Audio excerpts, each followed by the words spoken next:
With our first foray into the night vision game, I want to go over my entire setup that I recently used for a class with JAWLS Hog Tactical.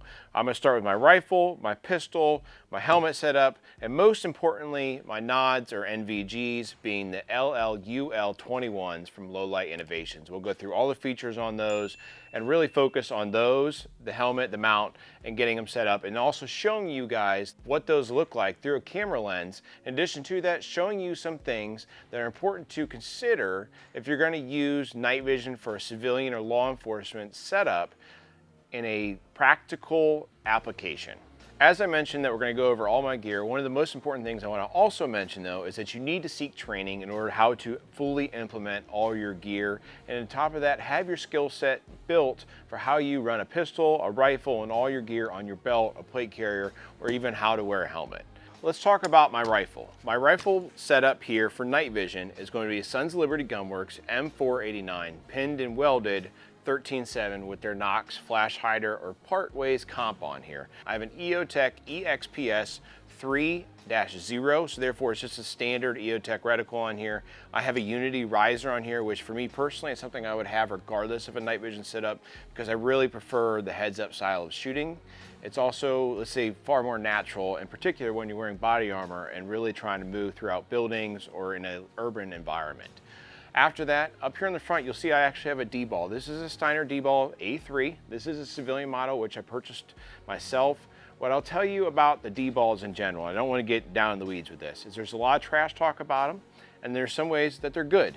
My DBal, my rifle, is absolutely flawless. Everything works perfectly fine. The windage, the elevation, the laser, all that stuff is good. I think it has plenty of illumination for a civilian, law enforcement type setup in those conditions. However, during a class, I watched a bunch of people have a ton of issues with Steiner DBals, or in general, they had some issues with the elevation and the windage to where there were no clicks. Mine, again, clicks, all that stuff works perfectly fine. My tape switch works fine that comes with it.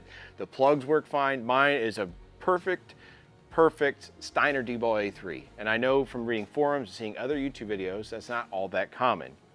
But outside of that, I have a very good white light on here. This is going to be an HRT. This is the HRT AWLS 18650 model. This is the full power one. It's a very bright white light. Extremely important to have on there for a night vision setup because most of the time you're gonna be at night, you are gonna probably end up needing white light in a practical application stateside. So it's extremely important to have on there. But outside of the rifle, in the class, and what I like to run is my Shadow Systems DR920L. This is probably one of my more favorite pistols to shoot in general. I really enjoy shooting it. It shoots well for me.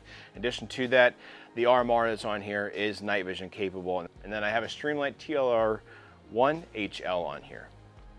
The next piece of equipment I have here, this is going to be my Team Wendy Exfil helmet. This is a ballistic helmet, not a bump helmet. The Team Wendy helmets in general, they are expensive. However, they are very good helmets. Definitely built for a professional end user. And on here in general, I really like the BOA system that they use for actually suspending the helmet on your head and holding it there. You can pretty much wear this helmet without the straps because it sits so well on your head. And it is actually a fairly comfortable helmet considering the fact it's a ballistic helmet, so it is gonna be heavier than a bump helmet. Now, if you're somebody that's new to night vision stuff, bump helmets have no ballistic capabilities. They generally have holes cut out of them. And in some way, shape, or form, bump helmets are more like a skateboard helmet versus a ballistic helmet. Up front on here, there's a Wilcox 3-hole mount on here, and you're gonna see I actually have a different mount than Wilcox. This is gonna be a Cadex defense mount. Got a recommendation from the guys at Low Light Innovations in regards to mount to use, and they said that for about the same amount of money, you can get the Cadex defense mount, and it has far more adjustments than what the Wilcox has. Can I say it's better than Wilcox? No, I can't. However, what I've used with this one is it's really nice. It has tons of adjustment in multiple different axes. What's nice with this mount, in order to flip up your nods, you do not have to hit any buttons. It's actually just going to be with force, and then it locks stiffly into place and a button to come back down. What I found is that under night vision and low light, no light environments, it was extremely easy for me to hit that button by just reaching up there, grabbing and flipping my nods back down and then flipping them back up. So overall, the mount itself seems really, really nice. It articulates well, it's very smooth, and it seems extremely well built. Again, can I recommend it over Wilcox? I can't at this time just because I've never really used the Wilcox very much, and this Cadex Defense is fantastic for what it is. And again, it's about the same price, so I think it deserves some consideration. We've talked about the guns, we've talked about the helmet, we've talked about the mount. Now I want to talk about the most important, coolest piece of equipment on this, and this is going to be the Low Light Innovations LLUL21 binocular NVGs. Again, these are dual tubes. They're very lightweight, and what's awesome with these is because they're so lightweight, and on top of that, because from the factory you get a battery pack that runs on 4 AA batteries. It's almost like a 3D printed type. It's very lightweight. In fact, you don't even need the pouch I have on my helmet because it will actually Velcro right onto the back. They set that on there. And then how it plugs in is a lot kind of like a coaxial cable, if you're familiar with those. So it's a sturdy, let's say, plug-in, and the cable itself is well made, and it all looks of good quality on that stuff. So it's very easy to attach. But having a battery pack as opposed to having batteries mounted on the housing allows them to be a lot lighter. The housing and battery pack, with all this stuff here, what you're seeing, this is basically a 1 pound setup for NVGs, which a lot of the other ones are a lot heavier than that because they have a lot of stuff on there that, frankly, from what we experienced through a class, you don't need. And on top of that, having the battery pack offset helps counterbalance or counterweight your helmet. It makes it more comfortable on top of your dome piece. Here with the LLULs, you have multiple adjustments for your left and your right eye. You have diopter adjustments here on the front, which go from +2 to -6. Then on the back here, you have ocular adjustments as well for focus. These ones have auto adjusting gain on them. I never had a single issue while using these during a class where they weren't bright enough or too bright to the point where I couldn't see out of my peripherals, or on top of that, where they're so bright during, let's say, a little bit of low light, that they were ultimately blowing out the image and I couldn't see anything. It's a very crisp and clean image, and we're gonna capture that for you through our camera lens, and you'll be able to see what that looks like on our end. These are white phos.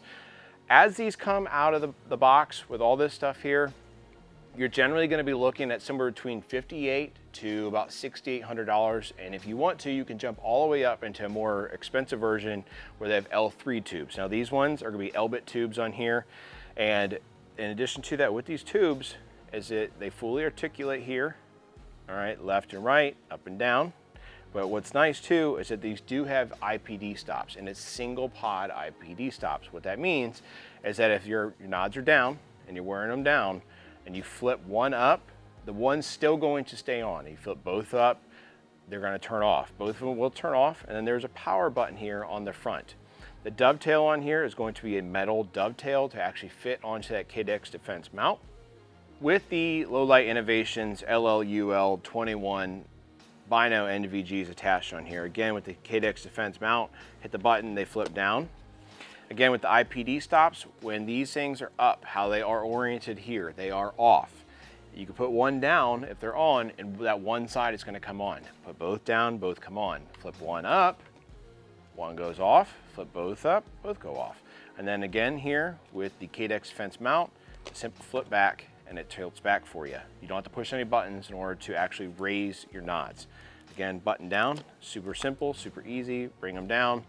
Adjusting these to my face, I had not one single issue in regards to getting a good eye relief, adjusting them to my face, setting them 10 to infinity, and they were really good for me to use throughout a class with Jaws Hog Tactical. That was a night vision operator class, and learn how to truly run your nod setup. So we've talked about these quite a bit in here. Let's run outside. I'm gonna show you guys what these things actually look like under a, let's say right now, there's pretty much no moon whatsoever. We're out at our farm where there's very, very little, let's say, light saturation from a city. So it's very dark outside. And these things, what you're gonna see with them is how far you could truly see, how well they work, and how much you can see.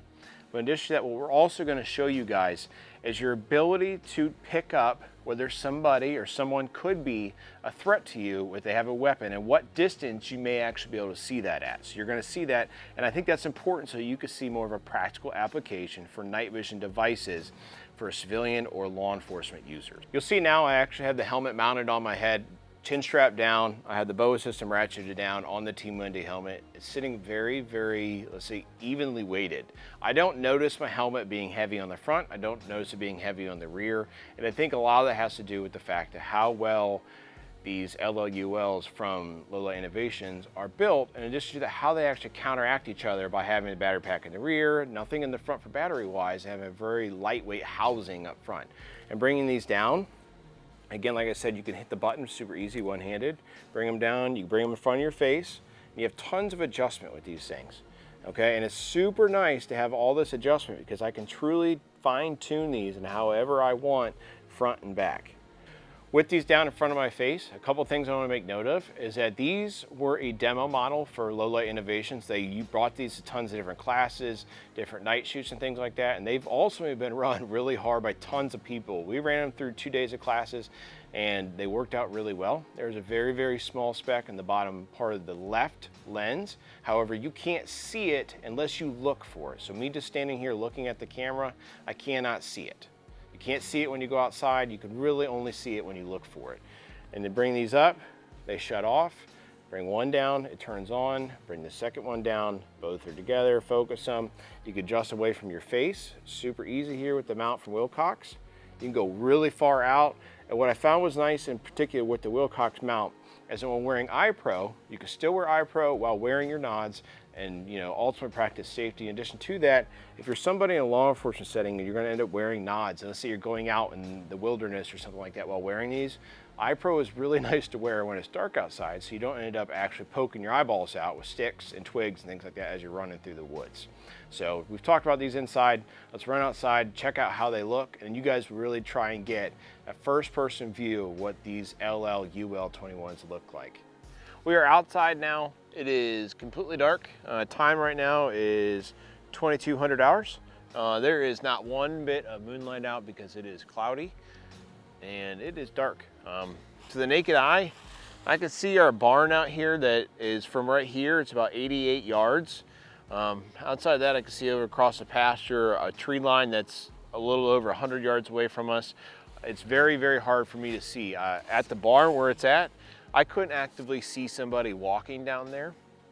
Now, when we go back there to the night vision, if somebody was walking down there with night vision, you're gonna be able to see that. In addition to that, where that barn's at, you're gonna see how the DBal actually performs with the IR laser, and it's actually extremely powerful. You'll be able to see a bloom off the windows out there at our barn, where we just keep hay out there. In addition to that, you'll be able to see that bloom as it hits the walls of it. You'll see it go out past the tree line, and it is really good to see. And especially, like I said, a lot of people like to knock on the DBal and say that it's not effective. However, it's extremely effective if you're a civilian or law enforcement, because realistically speaking, at this distance, as you go back there far away, you're not gonna be able to positively ID a threat. And in a civilian world, in a law enforcement world, there's no such thing as military-age males. There is bad guy with a gun who is an imminent danger to yourself or others, and a civilian or somebody that's not a threat to you. That's all you've got. So there's no like real in between. It's either a threat, he's gonna cause harm, or a person's gonna cause harm, or not. There's no military age males. You can't just pop somebody because you think they look like a bad guy. That's not how that works in the civilian world. So let's run through how the IR laser looks, how the illuminator looks, how those LLULs actually perform. Again, right now what you're seeing is there is next to no ambient light outside right now. There's a little bit that I'm getting some glow from behind, but out ahead of us, none whatsoever. When you're looking through the LLUL21s, what you can see is the definition of my silhouette, my person wearing a dark green or OD green shirt, dark tan or brownish pants, black boots, tan ball cap, my black rifle slung on my chest, down on my right hip. I actually have a handgun in there. Everything on me right now is unloaded. I'm not carrying live ammunition. As I bring the pistol out, you should be able to see that pistol come out of the holster. You see that pistol come out of the holster. Right now, I'm holding the pistol up at like a temple index. If I bring it up in front of me, I'm holding it at a high ready. Bring it down into a position like Sewell, it's down there. At a low ready, at a tuck position, this is a tuck, and then back in the holster. With these NVGs from Low Light Innovations, you're able to see everything that I do with my hands. At this distance, I'm at 25 yards. You can see that pretty clearly. You could also tell that at 25 yards, you could see all those movements and things fairly easy, coming out of the holster, coming up and all that stuff. However, as you push that stuff back, you may not be able to see that as easy. And that's what we're talking about when you're thinking about how somebody may pose an imminent threat to you or others may not be distinguishable through nods in a civilian setting. So what you can probably see now, you likely will not see at 115, 120 yards. You may see it at 100 depending on how much ambient light you have. But if you have none whatsoever and it's pitch black out like it is now, you know, you're definitely gonna need an IR illuminator, or better yet, one fancy thing I like to say, you're gonna need some white light. I'm actually back behind the camera now with Andrew because I want to show you guys what that IR laser looks like from the DBal. Right now you're seeing it bounce off the actual window pane of the glass on that barn. The barn again is at 88 yards from where we're standing now. See plenty of that going on. You can see that light still very bright off the barn itself, that reflection hitting the downspout right there on the edge. And actually you can still see it out there in the grass. Come out to the fence, see that fence row? I'm actually hitting a fence row. That fence row out there that I'm kind of lassoing, you see how that bloom comes off there? It's because that fence is metal. It's kind of like an old pig fence. You see it hit that bloom at the top of it. That fence, where it sits right now from us, is about 138 yards. So it's pretty far out there. You're seeing I'm getting plenty of actual IR laser going to that fence with my DBal A3. Again, this is a civilian one. This is the one that people say is a complete waste of your money. I highly disagree. I don't think it's a waste of your money. I just think you may not always get a perfectly good unit. I did. I got very lucky with my unit. It works really well. So let's throw on that illuminator for it now. So you'll see with that illuminator, it's bouncing off the trees this close distance. It's almost a little bit too much. Close distance, that's at 25 yards. It's far too bright with that illuminator, but that illuminator is also kind of splashing through there, splashing through the trees, catching the edge of that barn and going down there. Now I can't sit here and tell you that the illuminator on the A3 is super bright, it's way brighter than everybody else's or anything like that. It's just not. It's not as bright as a D2, it's not as bright as a mall or anything like that. However, the price range you can get these things at, if you could pick one up for sub $1,000, it's probably a really good pickup for you. And for a beginner setup, there's nothing wrong with it, okay? You ain't going out here and dropping terrorists in Afghanistan. You're using it for civilian use, maybe even law enforcement. It's a good, let's say, beginner IR laser, and I don't think that it should be counted out. You know, will I keep this one forever personally? Probably not, because I'm kind of like a buy-it-all Bob. So, you know, me in the future, I might get something else. However, it does work really well for what it is. What I want to show you guys is what white light ultimately looks like under nods. Some people won't know. This is going to be white light. In fact, my battery's a little bit low on my rifle light, but here's what you're going to see, white light. Okay, that's white light under nods. Coming up, that's my rifle. Here's with a pistol. Okay, pistol. So at first, what you're seeing here is you could probably see some adjustment there on those LLULs because they're auto adjusting. You see what happens as I bring that white light up, it blooms out real quick, then they adjust back in. You'll see it again, see how they change? It's a little bit different. That's how fast these LLULs will actually change and adjust for the lighting conditions. So with these, you can practically shoot under white light with your nods. I don't recommend it. You can certainly look underneath them if you set them up right, but you're seeing, again, like I said, quick adjustment from those LLULs under white light. This is a 1000 lumen Streamlight TLR1, and then I have a 1800 lumen light on my rifle from HRT. So you see it actually start to adjust. Overall, we went over a ton of stuff in ultimately a short amount of time. There's so much stuff that goes into night vision. We are going to have a full review of the night vision class we did with Jaws Hog Tactical. And in the future, if you guys enjoy the night vision content we've provided to you in our first foray into it, please comment about how you like it. Please like this video. Let us know that you enjoyed this, and we'll make a push to include more of this throughout our next, let's say, year, because we've had a lot of fun doing it. But overall, the stuff from Low Light Innovations and the LLUL 21 binos are absolutely fantastic. They worked out really, really well for us. If you're not somebody that wants to spend that much, a single tube PVS 14 will probably be perfect for you to get off the gate and get out and get running, go out there and hunt with it, or whatever you might want to do, or just learn. But until next time, please make sure you like, comment, and subscribe.